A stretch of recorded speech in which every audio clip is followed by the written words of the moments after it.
It seems not a day goes by without the media reporting a sexual assault.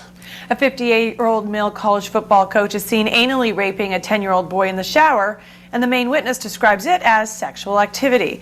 A 31-year-old female school counselor is arrested for sodomizing a 13-year-old boy, and the investigators report that the two had an ongoing sexual relationship. What's wrong with this picture? Theo Sellis, in his startling new book, The Heart of the Pearl, How to Completely Heal from Sexual Abuse, takes direct aim at the sexualization of abuse and provides a step-by-step practical program of recovery for people who have been victimized. Theo Sellis joins us now in Toronto. And Theo, you make the case that abuse and assault are not sexual and should not be referred to as such. I want to know why. Well, it's a simple question, really. What's sexual about abuse?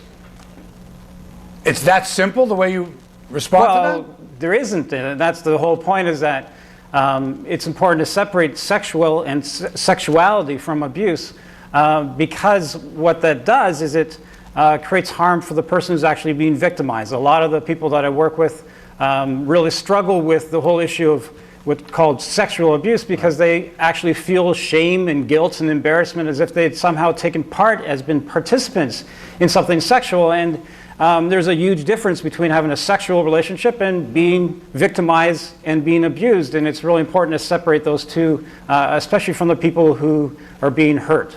So Theo, do you think if the word sexuality was removed from this type of abuse, that more people would come forward that had been violated because they wouldn't associate it with the kind of shame you're talking about? Well, absolutely. I mean, even think about our general reluctance to talk openly about sexuality, right? We kind of have sort of a bit of a titter around it. We're kind of nervous about it, embarrassed about it. It's very, very private.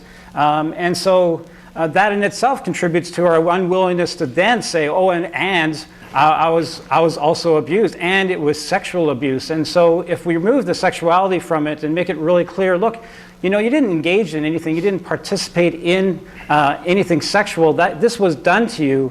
It's got nothing to do with your healthy sexuality. It's not something that you took part in or that you were damaged by in terms of your sexuality. I think it really will make it easier for people to be able to say, look, it's not sexual. I was raped.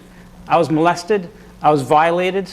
I was abused. That's very clear. Something was done to me, as opposed to something that I'm maybe engaged in and should feel responsible or ashamed of. Recently, Theo, R.A. Dickey, the pitcher for the Toronto Blue Jays, wrote a book within the last year, in fact, detailing the sexual abuse that he had gone through.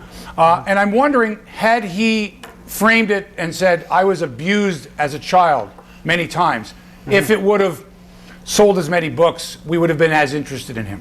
And that's a really good point, you know, and I think that's a really good point in terms of there's that draw for sex sells, and kind of sadly enough, it's kind of like a more flamboyant headline: sexual abuse, sexual assault, very dramatic, and so it has this kind of purulent kind of attraction to it, draws attention, and of course that kind of purulent attention, that sort of focus really makes it harder for people to be able to talk about it, right? And you know, it's interesting. I'll talk about with my clients, and one of the things that they will start to say when they talk about it, they'll say, like, you know what, I admit, like, it's sort of like this. I kind of it's like a confession on their part. You know, I admit that I was sexually abused, and just the use of those words to me indicates that there's a confusion in their minds that somehow they were responsible for it. Because as I say to them, you know, the only people who have to admit or confess to something are people who are guilty for something. And people who are guilty about something or for doing something, these are the people that harmed you. You have absolutely nothing to feel guilty about or ashamed of or confess to. It's never a confession. It's an acknowledgement. It's just you telling the truth what happened to you. I want to ask you more about judgment around when someone says they were sexually abused. Wade Robson has come out and said Michael Jackson sexually abused him. Some people are criticizing him, saying, well, you know, Michael Jackson's dead. He can't defend himself. Why are you coming out and telling us now? What do you say to that? Well, I mean, obviously not being able to comment on the veracity of it, but in terms of people talking about it when they need to talk about it, it's very possible that he feels it's more safe for him to be able to talk about it now that the person who allegedly abused him is no longer there. And I know that there should be no statute of limitations in terms of when it's appropriate to talk about it. I have clients, honestly, who are talking to me in their 60 and 70, and they start talking about something that happened to them when they were 5 or 10, and it's important for them to be able to talk about it. It's not for us to determine, well, it's been, you know, a certain amount of time, so now you should just kind of let it go, because after all, it's not fair to the person who abused you. It's really important for you to be able to talk about it when you need to talk about it, when it's your time to talk about it. But like I tell my clients, it is important to talk about it. Theo Sellis is a family therapist, and his new book is called The Heart of the Pearl: How to Completely Heal from Sexual Abuse. And the word sexual, as you see, is in quotations. Theo, thanks so much for joining us. Best of luck with the book. Appreciate having you today. Thank you very much.